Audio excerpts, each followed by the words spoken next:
예, 좀 내용을 읽어보니까 어때요? 또 새로운 또 사고가 전개되어져 가는 것 같지요?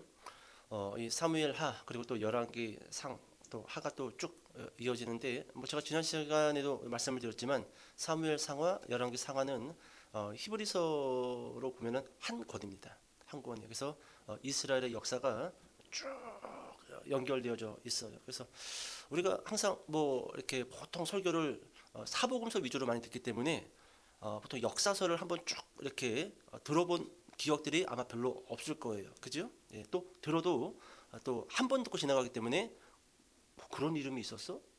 그런 사건이 있었어? 뭐 긴가민가 할 때가 많습니다. 그래서 저도 이 말씀을 준비할 때 다시 또 이렇게 역사서를 또 찾아보고 또 이 앞에 있었던 사건이 훗날의 또 역사적 뒤편에서는 또 어떻게 이 결말이 되어지는지 또 앞에서 하나님께서 약속하셨던 것들이 또 열왕기 상하에 가서는 또 어떻게 그것이 응답되어지는지 보면은요 정확해요. 정확합니다. 그래서 오늘 제가 이 좀 설교의 제목을 아무래도 제가 이것을 본문을 떠오르게끔 제목을 정할까 아니면 본문에서 말하고자 하는 주제로 제목을 정할까 항상 고민을 많이 합니다. 그래서 주부에 보면은 오늘 이 3장의 이 제목이 요압. 요압은 누구 편의 사령관이죠? 다윗이지요. 그죠? 근데 제목을 보면은 요압 아브넬을 살해하다. 아브넬은 누구 편의 사령관이었어요?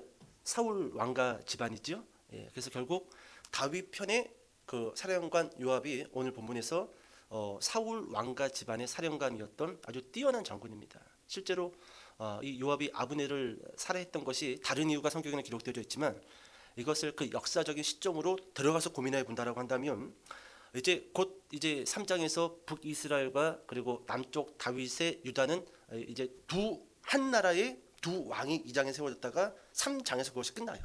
그리고 다윗이 통합 왕으로 등장을 하는데 그때 다윗의 오른팔이었던 요압이 만약에 두 나라가 합병됐을 때 과연 내가 과연 요압 편에서는 과연 내가 저 이 북이스라엘의 아브라엘 사령관보다 과연 뛰어난가예요. 어떻게 보면은요.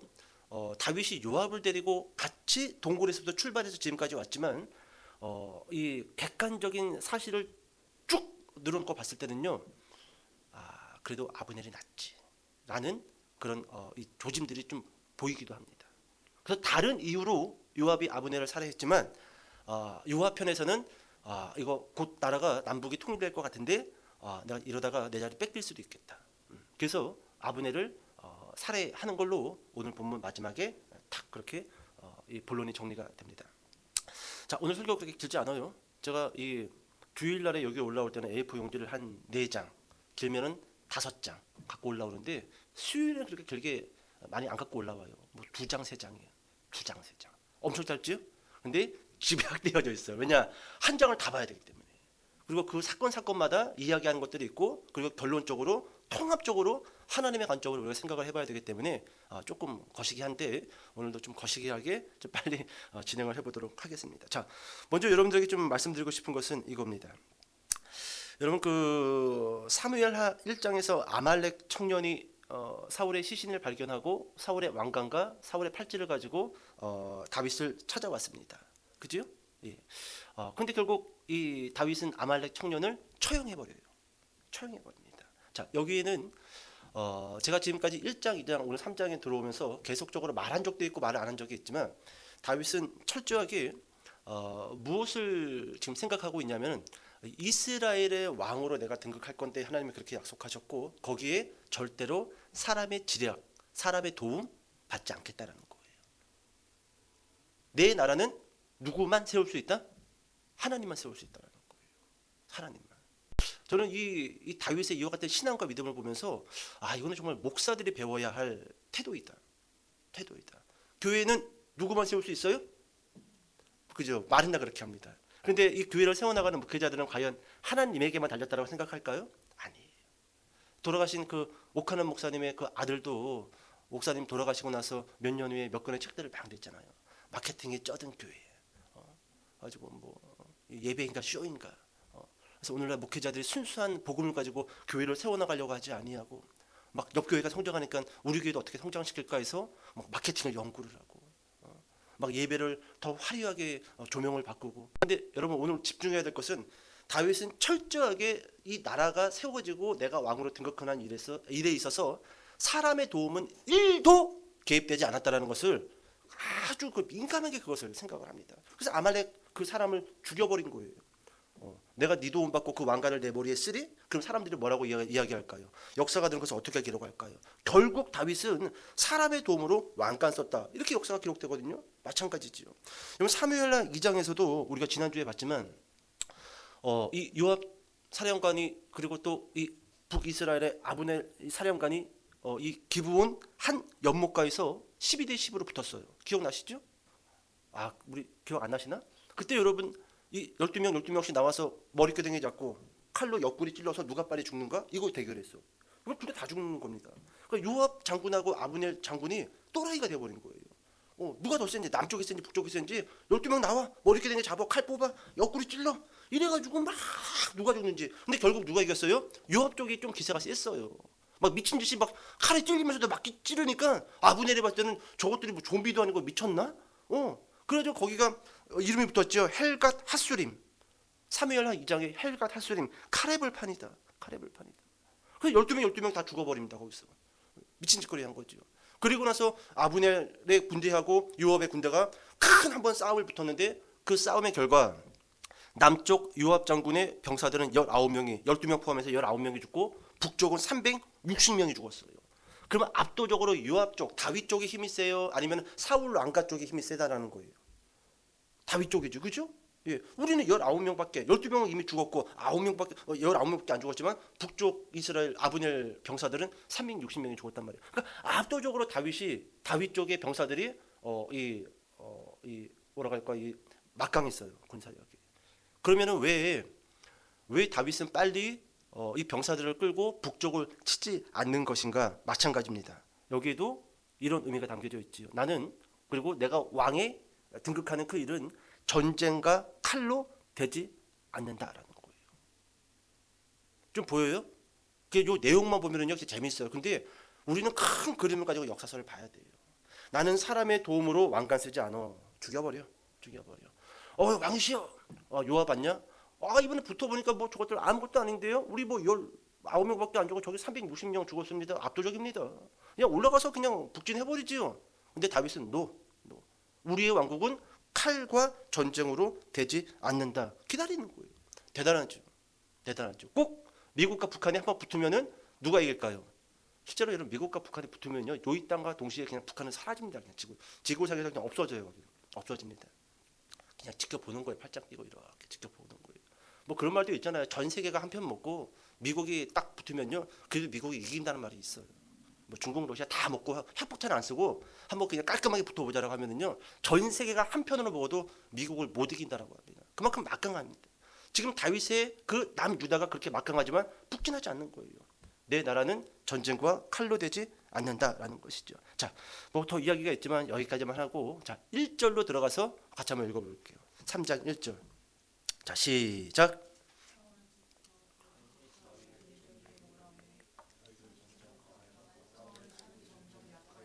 아멘. 자, 여러분 1절이 이렇게 시작하죠. 사울의 집과 다윗의 집 사이에 전쟁이 어떻게 되매? 오래매. 자, 여기서도 보여요? 왜 전쟁이 오래일까요? 누가 압도적으로 힘이 세요? 다윗 쪽이죠. 남유다가 힘이 압도적으로 세단 말이에요. 근데 왜 전쟁이 오래 갈까요? 딱 하나예요. 딱 하나입니다. 지금 다윗이 기다리는 거예요, 안 기다리는 거예요? 기다리는 거. 야, 우리가 압도적으로 세. 10배, 20배는 더 힘이 세. 내가 못 올라가는 게 아니고 안 올라가는 거야. 꿇어. 이 다윗 대단하지 않습니까? 여러분들도 이 사무엘서를 통해서 이 다윗의 이 삶의 자세, 우리 뭐 그런 거 있잖아요. 뭐 이렇게 좀 요즘 젊은 사람들, 뭐 직장 다니는 사람들 어떻게 하면 돈을 많이 벌까, 그런 책들 많이 읽는단 말이에요. 경제, 원리, 뭐 그런 것들. 근데 우리는 좀 성경을 통해서 또 다른 어떤 그런 경제적인 관점, 이 경제적인 그런 역사를 누가 움직이는가. 다윗은 철저하게 그것을 하나님에게 두고 있어요. 하나님에게. 그래서 하나님만을 생각하면서 하나님의 때를 기다립니다. 여러분, 기다리는 사람하고 막연히 있는 사람하고는요, 확연의 결과가 달라요. 그리고 하나님은 기다리는 사람에게 주시지 막연하게 있는 사람에게 주시지 않습니다. 결과가 달라요. 결과가. 제가 예전에 그 군생활할 때 항상 그 고참이 이런 고참이 있었어요. 야, 똑같은 힘든 부대에 와서 두들겨 맞고 훈련을 해도 결과는 다르다라는 거예요. 왜요? 똑같은 그런 힘든 시기를 지나왔는데 그것을 잘 견디고 기다리고 참고 훈련을 받은 애들은 성장한다. 근데 끌려다니는 사람은 여기 가나 저기 가나 결국 결과는 똑같다. 나 그게 뭔 소리인지 몰랐어요. 근데 짬밥 좀 먹고 딱 벽돌 4개 딱 병장 딱 다니까 알겠더라고요. 기다리고 참으면서 그 현장에서 같이 뛰었던 사람들은요 성장합니다. 그런데 끌려다니면서 거기 어차피 지나갈 거야. 근데 아이 가기 싫은데 막 맨날 엄마 어디나 백 좀 써서 어디 좀 편한 데로 보내주면 안 될까요? 뭘 보내줘? 백이 있었으면 아예 그런 데로 안 왔지. 근데 그런 애들은 병장 딱 되니까 똑같아. 그러니까 이등병의 눈으로 봤었을 때, 일병의 눈으로 봤었을 때 고참이 고참 같을까요? 아니. 그 2년에서 3년이라는 시간 동안에 못 자라는 거예요. 못 자라는 겁니다. 오늘 여러분 다윗이 그처럼 오늘 이 북쪽 이스라엘을 기다리고 있는 거예요. 전쟁이 오래매. 자, 그러면서 여러분 1절 후반부로 보니까 다윗은 점점 강하여 가고 사울의 집은 점점 약하여 가니라라고 소개하고 있죠. 여러분 이게 오늘 다윗이 강하여져 가고 사울이 약하여져 간다라는 것을 2절부터 5절까지 이 사무엘 저자는요 그것을 자식들로 보여줍니다. 자, 2절부터 6절까지 5절까지 한번 읽어볼까요? 3장 2절부터 5절까지. 자, 시작. 다윗이 헤브론에서 아들들을 낳았으되 맏아들은 암논이라 이스라엘 여인 아히노암의 소생이요 둘째는 길르압이라 갈멜 사람 나발의 아내였던 아비가일의 소생이요 셋째는 압살롬이라 구스랑 달메의 딸 마아가의 아들이요 넷째는 아도니아라 학깃의 아들이요 다섯째는 스바다랴 아비달의 아들이요 여섯째는 이드르암이라 다윗의 아내 에글라의 소생이니 이들은 다윗이 헤브론에서 낳은 자들이더라. 아멘. 여러분 3장 1절이 어떻게 끝났어요? 다윗은 강하여져 가고 사울의 집은 점점 약하여 가느라. 그리고 2장에서 다윗이 강하여져 간다라는 것을 무엇으로 보여주고 있죠? 자식입니다. 자식이에요. 어저께 제가 낮에는 저희 부모님 집에 가가지고 노수되는 그 공사 사람 불러서 하루 종일 공사하고 또 밤에는 장모님이 쓰러지셔가지고 새벽에 또 차 끌고 또 사당동에 갔다 오고 또 입원시키고 응급차 불러가지고 정신이 없었어요. 근데 어제 인천집에서 이렇게 그냥 공사 다 끝나고 또 청소하고 걸레질하고 그리고 이제 어머니가 밥 해준 거 둘이 앉아서 밥 먹으면서 그런 얘기 하시는 거예요. 저희 아버지가 이 팔남매입니다. 팔남매 중에 막내예요. 그러니까 제 사촌 형들은 지금 얼추 막 60 중반, 막 후반 이렇게 달리고 있어요. 예. 나이 차이가 많지요? 많아요. 그런데 이 사촌 누나들 중에 얼추 60 중반을 달리고 있는 누나들이 있어요. 자매입니다. 근데 어머니가 이야기하기를 두 자매가 첫째는 좀 잘 풀린대요. 근데 둘째는 안 풀렸대요. 그래서 그 기준이 뭐예요? 라고 하니까 그 기준이 뭘까요? 자식이에요. 자식입니다. 우리나라에서는요 풀리고 안 풀리고가 아예 뭐 내가 사업 좀 해서 좀 잘 좀 됐잖아. 그래도 자식이 꼬라박아 버리면은 아유 나는 끝났다. 내가 좀 안 됐어도 자식들이 술술술 풀리면은 결과가 좋잖아요. 결과가 좋잖아요. 저 이런 집들 많이 봅니다. 한때는 큰 공장 가지고 떵떵거리면서 자식들도 다 외제차 끌고 다니면서 살다가 부모가 그 사업이 나이가 들고 사업을 접었을 때 그 자녀들이 그것을 이어받지 못하고 그냥 무너져 버리는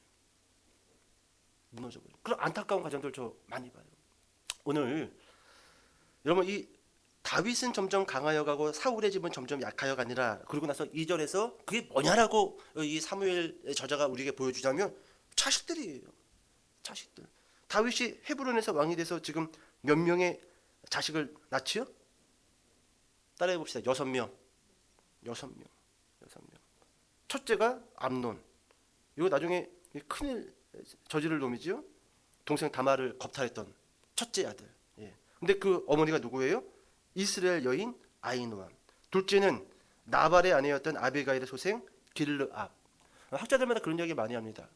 이 어머니는 참 지혜로웠던 대명사적인 여자인데 왜 아들이 부각되지 않았을까? 그게 좀 의심스러워해요.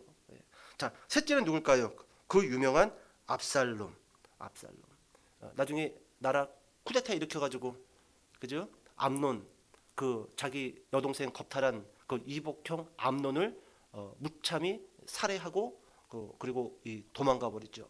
그 도망간 현장이 구술입니다. 구술. 왜 구술인가? 압살롬의 어머니가요. 봐요. 3절 후반부에 셋째는 압살롬이라 구술왕 달메의 딸 마아가의 아들이요. 그의 어머니가 이스라엘 여자가 아니에요. 구술 사람이라는 것이죠. 그래서 압살롬이 형 암논을 죽이고 구술로 도망가죠. 그래서 성경의 저자는 다윗은 점점 강하여 가고를 무엇으로 우리에게 보여주고 있냐면, 봐라, 헤브론에서 왕 되자마자 자식을 6명 쭉 낳지 않느냐. 근데 뭐 자식 숫자가 중요할까요? 그렇게 중요하진 않죠. 일단 성경의 저자는 6명의 자식을 가지고 다윗이 점점점 강하여져 간다는 것을 표현해주고는 있지만, 결국 이렇게 많이 결혼하고 많이 낳은 자식들로 인해서 다윗의 말년은 복잡해집니다. 다윗이요, 실제로 왕국에서 편하게 산 횟수는 얼마 되지 않아요. 이렇게 어렵게 통합 이스라엘의 왕으로 등극했지만 자식들이 금방 20살이 되고 30살이 되고요, 맨날 쫓겨납니다. 자식들한테 맨날. 여러분, 이런 인생 되면 될까요? 부모 잘못 만나가지고 힘들게 가정 꾸렸는데 또 자식 놈아 또 속삭여가지고 또 힘들게 다윗이 딱 그 꼴이에요. 지금 어렵습니다. 그런데 여기서 여러분, 제가 좀 3가지로 말씀드리고 싶은 것은 이겁니다. 첫 번째, 자녀의 번성은 다윗 왕국의 번성을 보여준다. 두 번째로는 정략 결혼이에요. 정략 결혼. 다윗이 여러분 아까 전에 보면은 구술랑 달메의 딸 마아가로부터 이 압살롬을 얻게 되지요. 이게 바로 정략 결혼이라는 거예요. 그러니까 다윗 이 통합 왕국이 세워지기까지 다윗은 철저하게 하나님만을 바라보고 하나님만이 이스라엘의 왕국을 세울 수 있다라는 그런 신념과 믿음을 가지고 있었는데, 왕이 되고 나서부터 그 나라를 어떻게 유지할까를 놓고 봤었을 때 마찬가지로 똑같이 하나님만이 이 나라를 유지할 수 있다라는 믿음을 가져야 되는데 그러지가 않아요. 그러지가 않아요. 정략 결혼을 만들어 가지고 해가지고 이 나라를, 이 국방력을 안전하게 하기 위한 지략을 씁니다. 모든 왕들이 그렇게 했지요. 근데 다윗도 그런 왕들을 따라서 정략 결혼을 했다라는 거예요. 벌써 여기서 어떤 조짐이 보여요? 다윗의 믿음이 금이 가고 있다는 것을 우리가 좀 확인해 볼 수 있다라는 거예요. 결국 여러분, 다윗은 이후에도 많은 그 이방의 여자들, 더 많은 여자들과 결혼을 하는데, 여러분 그 여자들이 다윗과 결혼할 때 우리가 알고 있다시피 그냥 몸만 온 게 아니지요. 그 나라의 종교, 그 나라의 우상. 그럼 점점 이스라엘 왕국이 그 많은 그 여자들로 인해 가지고 이 신앙이 희석되어집니다. 희석되어져. 뭐 꼭 교회 갈 필요 있어요? 뭐 꼭 하나님 믿을 필요 있나? 가만 보니까 뭐 돈이 가장 최고인 것 같은데 뭐 하나님 없어도 돈 버는 데는 문제 없지 않나요? 조금씩 그 여자들이 왕궁으로 들어오면서 신학이 변질되어져요. 신학이 변질되어지니까 신앙이 변질되어지고, 신앙이 변질되어지니까 믿음을 버려버립니다. 중요합니다. 그래서 여러분 앞에 있는 목사가 어떤 신앙을 가지고 있는가는 절대적으로 중요하고, 여러분들이 신앙생활하면서 어떤 신학을 가지고 있느냐는 정말로 중요합니다. 요술적인 거 좋아하는 그런 신앙을 가지고 있는 사람은요, 맨날 요술적인 목사들만 쫓아다녀요. 신비주의만을 좋아하는 그런 신학을 좋아하는 사람은요, 신비주의만을, 사람을 장풍으로 쓰러뜨리는 그런 목회자들만 찾아서 돌아다닙니다. 여러분 그거 아세요? 이단에 있었다가 교회에 옮기는 사람은요, 꼭 이단으로 뜁니다. 신천지에 있다가 나 교회에 옮길래, 그러면 정통적인 교회로 오면 되는데 정통적인 교회는 안 오고 희한하게 신천지에 있다가 여호와 증인으로 뛰어요. 또 여호와 증인으로 있다가 또 어머니 하나님의 교회로 뜁니다. 난리도 아니에요. 무슨 뭐 코스 같아요. 코스. 예. 이게 왜 그럽니까? 신학이 잘못됐어요. 신학이. 그래서 신학이 바로 된 사람 앞에서 성경을 배우고 건강한 신학을 형성하는 건 너무 중요합니다. 신학을 통해서 세상을 보고, 신앙을 통해서 삶을 보고, 신앙을 통해서 하나님을 바라보는데, 결국 다윗은 이 많은 여자를 둠으로 인해서 이스라엘 자체의 신학이 삐걱삐걱 되도록 만들어 놓는다라는 거예요. 자, 이제 6절로 가서 좀 읽어봅시다. 3장 6절. 자, 시작. 사울의 집과 다윗의 집 사이에 전쟁이 있는 동안에 아브넬이 사울의 집에서 점점 권세를 잡으니라. 아멘. 아멘. 여러분, 이거 중요한 말씀을 해주고 있죠. 사울의 집과 다윗의 집 사이에 전쟁이 있는 동안에 전쟁이 없었던 건 아닙니다. 소규모의 전쟁이 있었고 다윗은 그것을 기다려주고 있었다는 겁니다. 그런데 아브넬이 사울의 집에서 점점 권세를 잡으니라. 북이스라엘 왕의 이름이 누구예요? 이스보셋. 따라해보세요. 이스보셋. 예. 그러면 이스보셋이 점점 권세를 잡아야 되는데 지금 누가 권세를 잡고 있어요? 아브넬. 아브넬이 누구였어요? 북쪽 사령관. 이거 여러분 유심히 보셔야 돼요. 유심히 보셔야 돼요. 그러니까 철저하게 아브넬은요, 이스보셋을, 사울의 아들 이스보셋을 왕으로 세우기 위해서 추대한 게 아니라 자기는 왕이 될 수 없기 때문에 조금 생각이 좀 이렇게 어둔한 그 이스보셋을 찾아내 가지고 사울을 왕으로 세우고 바지왕이죠. 예. 꼭두가시처럼 세워놓고 본인이 모든 그 권력과 권세를 뒤에서 조절하는 거예요. 성경이 저장하신 것을 우리에게 말씀해주고 있다는 겁니다. 자, 조금 빨리 가봅시다. 오늘 본문이 기니까 자, 이제부터 좀 6절부터 21절까지 요약을 해서 설명해 드리도록 하겠습니다. 자, 이제 아브넬이 사울의 집에서 점점 권세를 잡으니라라고 소개를 해주고 나서 이 아브넬이 한 사건에 연루되기 시작을 합니다. 이 사건은 어떤 사건이냐면은 이미 죽은 사울의 첩 중에 리스바라는 첩 하나가 있습니다. 그런데 하루는 이 이스라엘 이스보셋 이 왕이 이 사령관 아브넬을 부르는 거예요. 불러서 왕이시여 무슨 일입니까? 라고 찾아갔더니 이 이스보셋이 얼굴이 빨갛게 상기돼 가지고 씩씩거리고 있는 거예요. 그래서 왜 그러십니까? 그러니까 이 이스보셋이 네가 아무리 네가 군 사령관이고 네가 권세를 잡고 있다 한들 내 아버지 첩하고 통간을 해? 이 더러운 자식아? 막 싸우치는 거예요. 여러분요, 이 시대는요, 왕의 첩하고 잠을 잔다라는 것은 그 왕이 죽고 없었을 때 곧 내가 왕이 되겠다라는 사인입니다. 그 이스보셋 입장에서는 이놈 봐라 이거, 응? 이 보자니까 진짜 뭐 막 나가네, 막 나가. 그 일로 이스보셋이 아브넬을 막 추궁에 들어갑니다. 자, 그러자 오히려 방귀 낀 놈이 성낸다고 아브넬이 막 씩씩거리면서 대들기 시작하는 거예요. 응? 내가 지금 당신 집안에, 내가 사울, 내가 당신 아버지를 어떻게 모시고, 어떻게 이 사울 왕가를 지키기 위해서 내가 힘쓰고, 내가 아버지하고 밥도 먹고, 사우나도 가고 다 했어. 그러면서 막 그러는 거예요. 너 어떻게 왕 된 거야? 내가 너 찾아내가지고, 장로들 다 불러가지고, 막 그러는 거예요. 막 그러는 거예요. 근데 여러분 여기에 두 가지 견해가 있어요. 정말로 아브넬이 사울의 첩과 잠을 잤느냐라는 거예요. 학자들이 정확하게 반으로 나뉘어집니다. 정말로 잤는가? 어쩌면은 이스보셋이 아브넬의 권세가 점점 세지니까 누명을 씌워서 모든 그 민심과 그 지파의 장로들의 그 힘을 받아 아브넬을 어떻게 뭐 멀리 보내버린다든지 아니면 처형을 하려고 했던 계략이 있었던 것이 아닌가라고 신학자들은 생각을 합니다. 근데 뭐 이랬든지 저랬든지 우리는 일단은 장걸로 갑시다. 예, 깔끔하게. 막 결국 여러분 이 아브넬이요, 내가 지금까지 한 일이 뭔데 고작 요 정도 일 가지고 뭐 사람을 뭐 다 잡아 죽이려고 달려드는 거냐고 막 왕 이스보셋에게 쏘아 붙이고 나서 결국 아브넬이 여기서 배반해버려요. 내가 오늘부로 이 자리 떠나서 다윗 찾아가서 모든 북이스라엘을 다윗에게 넘겨주고 올 거다. 너는 죽었어 이제. 와, 아브넬 대단하죠. 여기까지 세운 것도 대단한데 그 첩 사건으로 인해 가지고 완전 꼭지가 돌아버려요. 그래가지고 전령들을 다윗에게 보냅니다. 왕이시여, 내가 지금까지 좀 잘못한 거 있는데 용서해 주시고 내가 북이스라엘의 모든 지파 장로들을 내가 싹 데리고 다윗 왕국으로 찾아갈 테니 이제 이스보셋 이놈은 끝났습니다. 이제 끝났습니다. 당신의 고생 끝입니다. 전령들을 보내요. 자, 그러자 다윗이 서신을 보냈지요. 그 서신에는 이렇게 적혀 있어요. 사울 왕의 딸 미갈을 데리고 와라. 그러면 내가 네 말을 듣겠다. 다윗의 첫 번째 부인이 누구였어요? 미갈이었어요. 미갈. 오래전에 사울 왕이 그 미갈을 다른 남자에게 그냥 아내를 줘버렸지요. 다윗 꼴보기 싫어가지고. 그러니까 다윗 편에서는 그 미갈을 데리고 와라라고 합니다.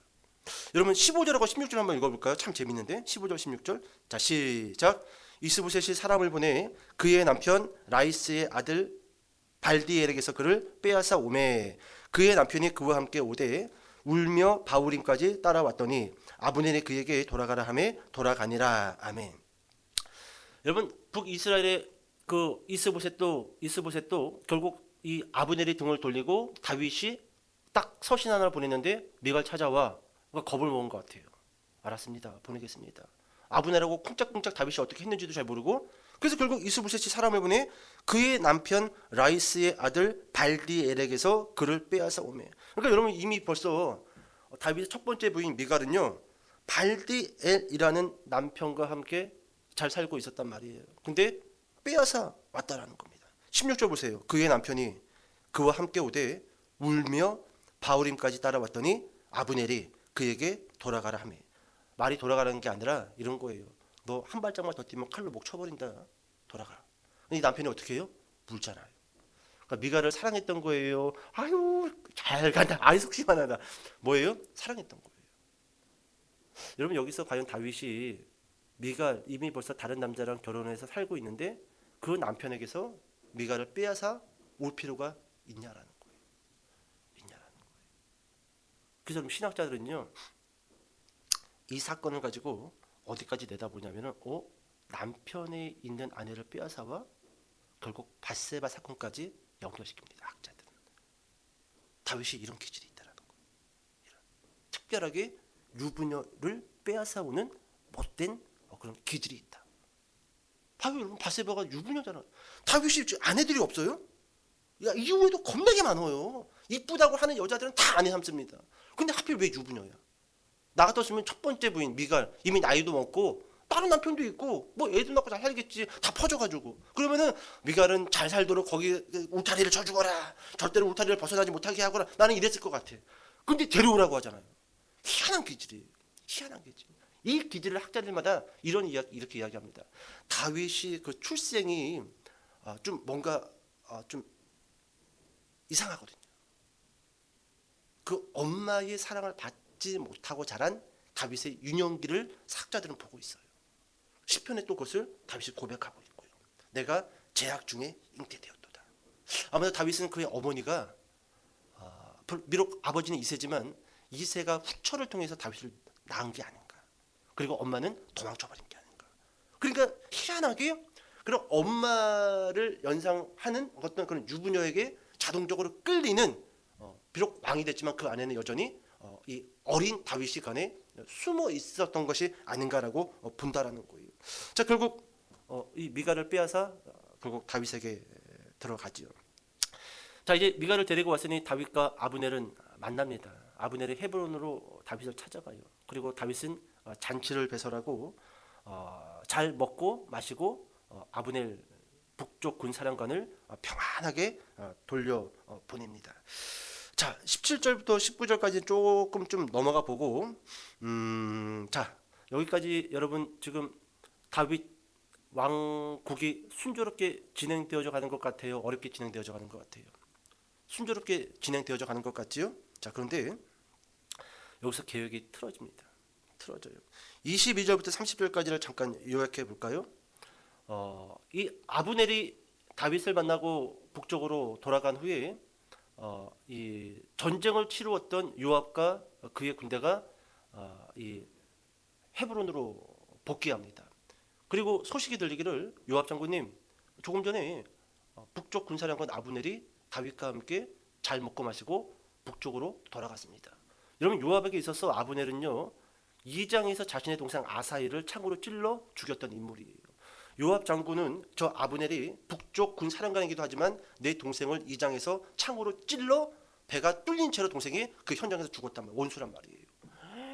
다윗을 찾아가서 막 눈에 불을 떼죠. 어찌 그 자식을 돌려보낼 수 있냐. 그래가지고 여러분 요압이요 급히 전령을 아브넬에게 보냅니다. 돌아가는 길 가운데 전령이 말 타고 사령관님 제 생각이에요. 다윗 왕이 뭔가 선물을 주려고 했던 것 같은데 못 줬다고 합니다. 다시 돌아가서 선물을 받아가고 돌아가셔야 될 것 같습니다. 그러냐? 돌아가자. 돌아갑니다. 다윗은 모르지요. 요압이 그렇게 꾸몄어요. 다 성 안에 들어가자 요압이 또 축하해 주듯이 딱 왔냐고, 또 어찌 나도 안 보고 돌아가려고 했느냐라고 쓱 성 한쪽편으로 데리고 가서 칼로 배를 찔러서 죽여버려요. 이게 여러분 얼마나 위험한 사건이냐면, 이렇게 생각해 봅시다. 북한의 김정은이가 특사 하나를 남쪽으로 보내요. 우리 통일합시다. 이미 모든 군 장관들의 표를 다 받았습니다. 그리고 특사를 보냈는데 우리나라의 한 군인이 그 특사를 칼로 죽여버리고, 그 특사만 잘 돌아갔으면 통일이에요. 근데 특사를 죽여버렸어. 우리나라에서. 우리나라 저 남대문 어디쯤에서. 이쯤 되면 바로 전쟁 시작이죠. 전쟁 시작이에요. 돌아갔으면 통일이라. 근데 죽여버린 거예요. 아브넬을 요압이 살아있다는 이 소식을 듣고 다윗이 막 어떻게 표현을 하지 못할 만큼 막 다윗이 막 분노를 내요. 어마어마합니다. 그거 뭐 다 읽으면은 오늘 또 시간 많이 가고, 그러니까 이렇게 좀 정리를 해봅시다. 결국 다윗은 순조롭게 통일이 되는 줄 알았는데 정치적 궁지에 몰리게 됩니다. 자, 이 일로 인해서 다윗이 28절 봐보세요. 제가 읽어드릴게요. 그 후에 다윗이 듣고 이르되 넬의 아들 아브넬의 피에 대하여 나와 내 나라는 여호와 앞에 영원히 어떻게 하니? 무죄하니. 선언하지요? 이게 무슨 말인 줄 아세요? 내가 세운 계획이 아니라는 거예요. 나도 몰랐다라는 거예요. 왜냐? 이 말 빨리 기자들 앞에서 선전 이야기하지 않으면요, 곧바로 북이스라엘은요, 방금까지 모든 장로들이 이제 다윗을 왕으로 세우자 이러고 있다가 오라 전쟁하자 이거예요. 다윗이 우리 어떻게 보면 지금 기자회견하는 거예요. 모여 기자들 모여. 그리고 나서 저는 몰랐던 일입니다. 나와 내 나라는 여호와 앞에 아브넬 살해에 대해서 무죄합니다. 하나님의 이름으로 맹세합니다. 기자회견하는 겁니다. 그리고 29절에 보세요. 그 죄가 이제 긴급 기자회견이에요. 다윗이 왕이 그 죄가 누구의 머리와 요압의 머리와 그의 아버지의 온 집으로 돌아갈지어다. 또 요압의 집에서 백탁병자나 나병 환자나 지팡이를 의지하는 자나 칼에 죽는 자나 양식이 떨어진 자가 끊어지지 아니할지로다 하니라. 요압 집안은 어떻게 해요? 막 저주를 해버리는 거예요. 저주를. 왜요? 이렇게 안 하면 전쟁 시작이에요. 다 죽습니다. 다 죽어요. 다윗이 얼마나 급했으면은 긴급 기자회견을 열고 자기 오른팔 요압 장군의 그 가문에 대해서 여호와의 이름으로 막 저주를 해버려요. 이 집은 앞으로 막 병신들만 태어나고, 막 태어났다 하면 다 나병 환자가 될 것이고, 그 집에 막 칼이 떠나지 않을 것이고, 막 그 집안은 3대가 멸족하리라 막 저주를 퍼붓는 것이죠.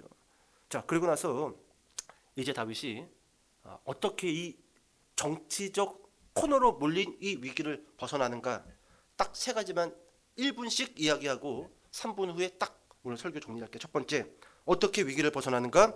31절과 32절 읽어봅시다. 31절과 32절. 자, 시작.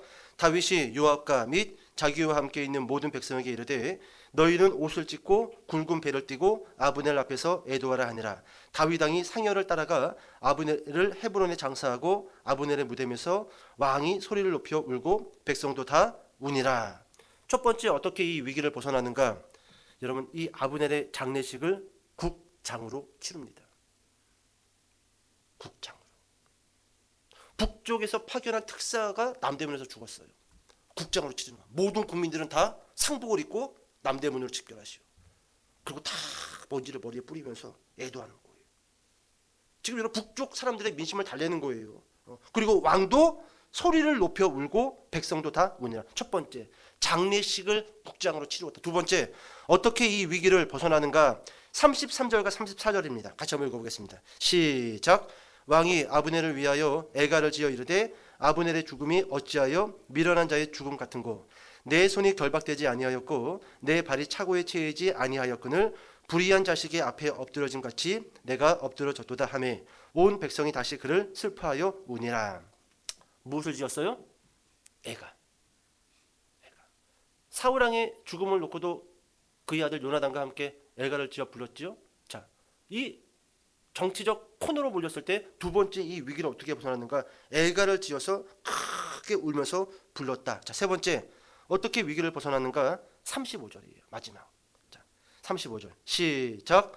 석양에 뭇 백성이 나와 다윗에게 음식을 권하니 다윗이 맹세하여 이르되 만일 내가 해지기 전에 떡이나 다른 모든 것을 맛보면 하나님이 내게 벌 위에 벌을 내리심이 마땅하니라 하매. 세 번째는 뭐랬지요? 금식. 어떻게 이 정치적 위기를 다윗이 벗어나는가? 첫 번째, 국장으로 장례식을 치루었다. 두 번째, 애가를 지어 불렀다. 세 번째, 금식을 합니다. 금식. 나는 잘못한 게 없다라는 거예요. 나는 아브넬에 대해서 진심이었다라는 거예요. 비록 북쪽의 사령관이었지만 나는 그를 정말로 진심으로 아끼고 사랑했다라는 겁니다. 자, 그러자 그 결과가 어떻게 되는가? 제가 읽어드릴게요. 36절, 37절에 보니까 온 백성이 보고 기뻐하며 왕이 무슨 일을 하든지 무리가 다 기뻐하므로, 여기가 중요해요. 이 날에야 드디어 이 날이 돼서 온 백성과 온 어디가? 이스라엘, 북쪽 이스라엘, 온 이스라엘이 넬의 아들 아브넬을 죽인 것이 왕이 한 것이 아닌 줄을 아니라. 결과죠. 넘어갔어요, 이 위기를. 남쪽 헤브론 유다만 다윗을 지지한 게 아니라 북쪽의 모든 이스라엘도 전쟁인가 싶었는데 다윗이 하는 그 세 가지를 보고 다윗이 한 짓거리가 아니구나. 다윗 모르게 요압이 저질렀구나. 그리고 이스라엘 사람들도 다 같이 다윗과 함께 같이 울고 다윗을 좋아하고 다윗을 기뻐했다. 이제 설교 정리합시다. 자, 드디어 38절에 또 우리 강신복 집사님이 등장을 합니다. 38절에 왕이 그의 신복에게 이르되 오늘 이스라엘의 지도자요 큰 인물이 죽은 것을 알지 못하느냐. 39절 내가 기름 부음을 받은 왕이 되었으나 오늘 약하여서 수루야의 아들인 이 사람들, 이 요압의 아들들이에요. 요압의 형제들. 수루야의 아들인 이 사람들을 제어하기가 너무 어려우니 여호와는 악행한 자에게 그 악한 대로 갚을지로다 하니라. 설교 끝. 그럼 어떻게 맞춰지지요? 다윗이 간신히 위기를 넘기고 이렇게 이야기하잖아요. 수루야의 아들 요압, 아사엘은 죽었고, 그리고 아비새, 그리고 그들이 거느리고 있는 병사들 제어하기가 너무 힘들다라는 거예요. 자기도 지금 어떻게 이들을 제어하고 막아야 될지 모르겠다는 거예요. 여러분, 교회 사역하다 보면은요 제어가 안 되는 성도들이 있습니다. 목회자에게 고민이에요. 나가라고 할 수도 없고, 성과 고약한 목사들은요 그냥 전화해서 나가라고 합니다. 우리 교회 오지 말라고. 당신 때문에 지금 성도들이 너무너무 힘들어하니까 그냥 가시라고. 또 그런 성도들은 막 목사가 사랑도 없이 쫓아냈다고 하는데, 여러분 그 목사님도 얼마나 많은 고민을 했을까요? 문제를 일으키는 성도를 둬야 되나 말아야 되나? 여러분, 둬야 돼요 말아야 돼요? 저는 고민이에요. 다윗처럼 하나님이 하실 때까지 기다려야지. 그러면요 10년이 지나도 아무 반응이 없고 결국 멀쩡한 사람들이 다 픽픽 쓰러져 교회를 떠나버립니다. 그런 경험 있으시죠? 있어요. 있습니다. 이상한 또라이 같은 사람 한 사람 들어와가지고요 멀쩡한 성도들 막 교회 생활 나 교회 옮겨야 되겠어, 안 되겠어 그 인간 때문에 이런 경우도 있어요. 그럼 목사들이 모르겠습니까? 다 알아요. 여러분 그거 있죠? 목사들은요 저 이상한 거 이야기하는 거 아니에요. 그냥 여러분들 눈빛만 봐도요 다 알아요. 뭔 생각을 하고 뭘 먹었고 어디 갔다 오는지 다 압니다. 그냥 모르는 척 하는 거예요. 가정의 평화를 위해서, 교회의 평화를 위해서 그냥 제가 봐야죠. 재정계 많으니까 눈 감고 자버리잖아요. 배째시오 하고 떡볶이 김밥 먹을 때는 그렇게 신나게 먹더니 이게 다윗의 고민이에요. 수루야의 아들들 요압 그 형제들 내가 어떻게 할까? 여러분 어떻게 할 것 같아요? 다윗이 어떻게 할 것 같아요? 이게 꼭 담습니다. 나중에 여러분 요압은요 쿠데타 일으켜요. 아도니아하고 다윗 죽이겠다고. 이런 사령관이에요. 그때 색깔을 카멜레온처럼 바꾸는 사람입니다. 결국 여러분 다윗은요 죽기 직전에 아들 솔로몬을 부릅니다. 그리고 이렇게 유언해요. 야, 저 스루야의 아들 요압 절대로 평안하게 죽도록 내버려 두지 말아라. 은밀하게 솔로몬 왕에게 너 반드시 요압이 평안하게 눈 감게 만들면 안 돼. 그래서 결국 여러분 솔로몬이 왕이 등극하고 나서요 기회를 봐서 이 요압을 목을 쳐서 죽여버립니다. 목을 쳐서. 그러고 나서 여러분 오늘 39절 맨 끝에만 보세요. 맨 끝에 여호와는 악행한 자에게 그 악한 대로 어떻게 할지로다 갚으실지로다 하니라. 이게 제가 오늘 여러분 본문에서 여러분들에게 좀 전달해주고 싶은 메시지예요. 여러분 오늘 하나님 앞에 선을 행하잖아요. 그럼 이게 태가 안 날 겁니다. 그런데요, 한참 시간이 지나고 나서 그게 갚아진다라는 거예요. 다윗은 이 믿음이 정확했어요. 여호와는 악행한 자에게 그 악한 대로 갚으실지로다 하니라. 그러니까 여러분 이 특별히 이 부모 세대는요, 그 열매를 내가 따먹지 못한다 할지라도요, 하나님 앞에 많은 선을 쌓으세요. 때가 되면 갚아요. 다윗은 여러분 평생 어떻게 하면 저 요압을 어떻게 하지? 뭐 방법이 없는 거예요. 저는 너무 나쁜 짓을 너무 많이 하는데. 근데 그 아들 때에서 처형을 해버리잖아요. 근데 그것을 성경에서는 솔로몬이 죽였다가 아니라 하나님이 갚으신 거예요. 그만한 사람을 만들어서 갚은 거란 말이죠. 그래서 우리 때 그 열매를 못 본다 할지라도 우리의 자녀 때 하나님이 우리가 쌓은 그 선행을 보고 갚으실 것을 믿고 어떻게 하자? 예배 열심히 드리고, 또 이 가난하고 이 불쌍한 사람들 많이 또 섬기고, 또 기도해주고. 여러분 우리가 누군가를 위해서 기도하는 것도요, 그게 다 그냥 공중에서 사라지는 게 아니에요. 정확하게 갚으십니다. 내가 기도한 대로. 기도 많이 하세요. 특별히 하나님 나 잘되게 하시고 이거 말고 다른 사람들을 막 축복하세요. 그럼 그 축복이 결국은 때가 되면은요, 다 하나님이 나에게 돌아오게끔 갚으셔 나간다는 것이죠. 오늘 여러분 그렇게 하나님만을 바라보시면서 또 선한 일들로 걸어가시는 저와 여러분 되시기를 주님의 이름으로 축복합니다. 기도하겠습니다.